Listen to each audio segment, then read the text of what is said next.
Look at who you are. Look at where we're gathered today. As the president eloquently said, at this school, you represent more than 150 nationalities. You speak more than 100 different languages. Whoa, just stop there. You represent just about every possible background, every color and culture, every faith and walk of life. And you've taken so many different paths to this moment. Maybe your family has been in the city for generations. Or maybe like my family, they came to this country centuries ago in chains. Maybe they just arrived here recently, determined to give you a better life. But graduates, no matter where your journey started, you have all made it here today through the same combination of unyielding determination, sacrifice, and a whole lot of hard work. Commuting hours each day to class, some of you juggling, studying late into the night, early in the morning on subways and buses, and in those few precious minutes during breaks at work. And somehow you still found time to give back to your communities, tutoring young people, reading to kids, volunteering at hospitals. Somehow you still managed to do prestigious internships and research fellowships and join all kinds of clubs and activities.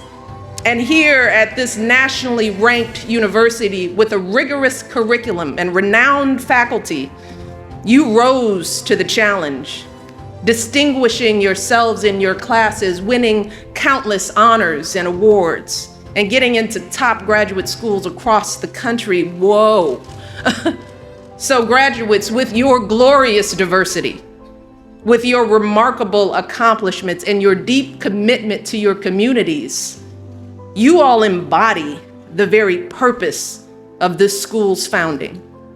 And more importantly, you embody the very hopes and dreams carved into the base of that iconic statue not so far from where we sit, on that island where so many of your predecessors at this school first set foot on our shores. See, all of you know, for centuries, this city has been the gateway to America for so many striving, hope-filled immigrants. Folks who left behind everything they knew to seek out this land of opportunity that they dreamed of. And so many of those folks, for them, this school was the gateway to actually realizing that opportunity in their lives, funded on the fundamental truth that talent and ambition know no distinctions of race, nationality, wealth, or fame, and dedicated to the ideals that our founding fathers put forth more than 2 centuries ago, that we are all created equal, all entitled to life, liberty, and the pursuit of happiness. Because talent and effort, combined with our various backgrounds and life experiences, has always been the lifeblood of our singular American genius.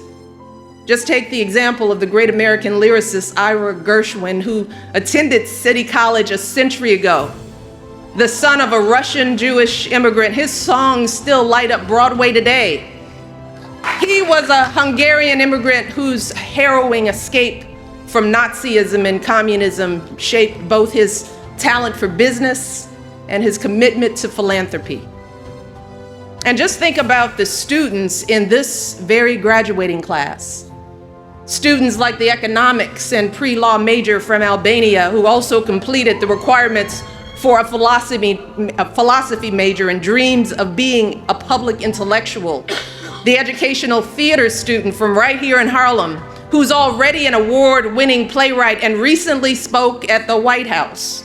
The biomedical science major who was born in Afghanistan and plans to be a doctor, a policymaker, and an educator, whose Yemeni roots inspired her to study Yemeni women's writing and to advocate for girls in her community, urging them to find their own voices, to tell their own stories. I could go on. These are just 4 of the nearly 4,000 unique and amazing stories in this graduating class. Stories that have converged here at City College, this dynamic, inclusive place where you all have had the chance to really get to know each other, to listen to each other's languages, to enjoy each other's food, lasagna, obviously, music and holidays, debating each other's ideas, pushing each other to question old assumptions and consider new perspectives. And those interactions have been such a critical part of your education. At this school, those moments when your classmates showed you that your stubborn opinion wasn't all that well informed, or when they opened your eyes to an injustice you never knew existed, or when they helped you with a question that you couldn't have possibly answered on your own. I think your valedictorian put it best, and this is a quote. Said, "The sole irreplaceable component of my CCNY experience came from learning alongside people with life experiences strikingly different from my own."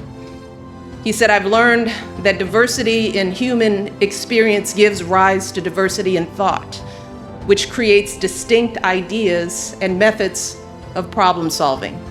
I couldn't have said it better myself. That is the power of our differences to make us smarter and more creative. And that is how all those infusions of new cultures and ideas, generation after generation, created the matchless alchemy of our melting pot and helped us build the strongest, most vibrant, most prosperous nation on the planet. Some folks out there today seem to have a very different perspective.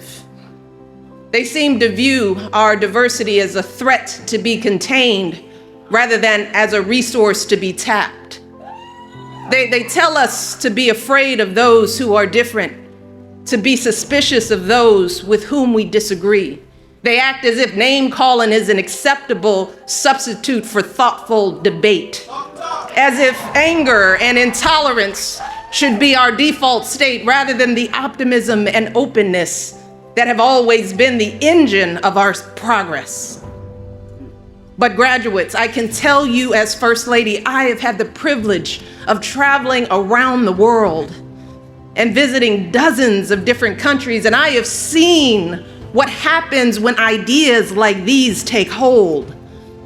I have seen how leaders who rule by intimidation, leaders who demonize and dehumanize entire groups of people often do so because they have nothing else to offer. And I've seen how places that stifle the voices and dismiss the potential of their citizens are diminished, how they are less vital, less hopeful, less free. That is not who we are. That is not what this country stands for. Because we know that our greatness comes when we appreciate each other's strengths, when we learn from each other, when we lean on each other, because in this country, it's never been each person for themselves. No, we're all in this together. We always have been. And here in America, we don't give in to our fears. We don't build up walls to keep people out because we know that our greatness